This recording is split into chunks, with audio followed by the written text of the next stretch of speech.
الحمد للہ والصلاة والسلام علی رسول اللہ وعلی آلہ وصحبہ ومن والاه اما بعد.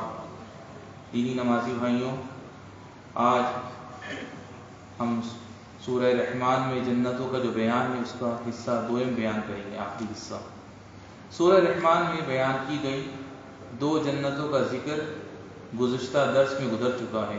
سورت کی بقیہ باتوں کو ہم انشاءاللہ اس درس میں مکمل کریں گے. جب اللہ تعالیٰ نے پہلی دو جنتوں کا ذکر کیا تو اس کے بعد دوسری دو جنتوں کا بیان فرمایا جو پہلے بیان کی گئی دونوں جنتوں کے مقابلے میں کمتر ہیں. چنانچہ اللہ عز و جل کا فرمان ہے وَمِن دُونِهِمَا جَنَّتَانِ، یعنی اور ان دونوں سے کمتر دو جنتیں اور ہیں، یعنی یہ دونوں جنتیں حیثیت، فضیلت اور مرتبے میں پہلی دونوں جنتوں سے کمتر ہیں. فَبِأَيِّ آلَاءِ رَبِّكُمَا تُكَذِّبَانِ، یعنی اے انسانوں اور جنوں تم اپنے پرورش کرنے والے کی کس کس نعمت کو جھٹلاؤ گے. ان دونوں جنتوں کی ایک صفت یہ ہے کہ یہ دونوں مدہامتان، یعنی گہری سبز سیاہی مالی ہیں، یعنی یہ دونوں جنتیں سبز ہیں اور ان دونوں کا سبز پن بہت زیادہ ہے، یہاں تک کہ پانی سے بہت زیادہ سینچے جانے کی وجہ سے ان کا سبز پن سیاہی مائل ہو گیا ہے. فَبِأَيِّ آلَاءِ رَبِّكُمَا تُكَذِّبَانِ فِيهِمَا عَيْنَانِ نَضَّاخَتَانِ، یعنی بس تم اپنے پرورش کرنے والے کی کس کس نعمت کا انکار کرو گے. ان میں دو جوش سے ابلنے والے چشمے ہیں، یعنی ان دونوں باغوں میں میٹھے پانی کے ہمیشہ ابلنے والے ایسے دو چشمے ہیں جو کبھی خشک نہ ہوں گے. فَبِأَيِّ آلَاءِ رَبِّكُمَا تُكَذِّبَانِ فِيهِمَا فَاكِهَةٌ وَنَخْلٌ وَرُمَّانٌ، یعنی بس تم اپنے رب کی کس کس نعمت کو جھٹلاؤ گے. ان دونوں جنتوں میں میوے کھجور اور انار ہیں، یعنی ان دونوں باغوں میں ہر قسم کے میوے ہیں جن میں سے کھجور اور انار بھی ہیں.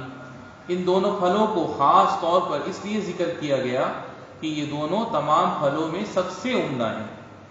ناموں میں دنیا اور آخرت میں مشابہت ہو سکتی ہے، دنیا میں بھی کھجور اور انار ہیں اور آخرت میں بھی ہیں، لیکن حقیقت میں ان میں بڑا فرق ہے. مشابہت صرف نام میں ہے، لذت، خوشبو اور رنگ میں نہیں. ابن عباس رضی اللہ عنہ کی اس بات کا پتہ چلتا ہے کہ آخرت کی چیزوں میں سے جو دنیا میں پائی جاتی ہیں وہ صرف نام ہیں. فَبِأَيِّ آلَاءِ رَبِّكُمَا تُكَذِّبَانِ فِيهِنَّ خَيْرَاتٌ حِسَانٌ، یعنی پھر تم اپنے رب کی کون کون سی نعمت کو جھٹلاؤ گے. ان میں نیک سیرت خوبصورت عورتیں ہیں، یعنی تمام جنتوں میں اچھے اخلاق اور خوبصورت چہروں والی پاکیزہ بیویاں ہیں جو ظاہری اور باطنی دونوں اعتبار سے خوبصورت اور اخلاق و پیدائش دونوں حیثیتوں سے حسین ہیں. فَبِأَيِّ آلَاءِ رَبِّكُمَا تُكَذِّبَانِ حُورٌ مَقْصُورَاتٌ فِي الْخِيَامِ، یعنی تو تم اپنے رب کی کون کون سی نعمت کو جھٹلاؤ گے. حوریں جنتی خیموں میں رہنے والیاں ہیں. حور حورا کی جمع ہے جس کے معنی ہے وہ عورت جس کی آنکھیں سرمگی، خوبصورت، بارونق اور دلکش ہوں. یہ حوریں موتی کے خیموں میں باپردہ اور باعزت ہوں گی. ناز و نعمت ان کے اوپر پورے طور پر نمایاں ہوگی. وہ اپنے شوہروں کے لیے بڑی صبری ہوں گی. فَبِأَيِّ آلَاءِ رَبِّكُمَا تُكَذِّبَانِ مُتَّكِئِينَ عَلَى رَفْرَفٍ خُضْرٍ وَعَبْقَرِيٍّ حِسَانٍ، یعنی پھر تم اپنے رب کی کس کس نعمت کو جھٹلاؤ گے. وہ سبز مسندوں اور عمدہ فرشوں پر تکیہ لگائے ہوئے ہوں گے، یعنی ان دونوں جنتوں والے ایسے مسندوں پر ٹیک لگائے ہوئے ہوں گے جو سبز رنگ کے غلافوں سے ڈھکے ہوئے ہوں گے، اور ایسے بچھونوں پر ہوں گے جو بہت اچھے اور عمدہ طریقے سے بنے گئے ہوں گے. اسی لیے اللہ تعالیٰ نے انہیں حسین بیان فرمایا کیونکہ ان کا حسن، بناوٹ، ظاہری خوبصورتی اور چھونے میں نرمی سب کو شامل ہوگی. اللہ تعالیٰ نے اپنے عام فضل اور مخلوق پر اپنے عظیم احسان کو ذکر فرمانے کے بعد سورہ کریمہ کو اپنے اس فرمان پر ختم کیا تبارک اسم ربک ذی الجلال والاکرام، یعنی تیرے پروردگار کا نام بابرکت ہے جو عزت و جلال والا ہے.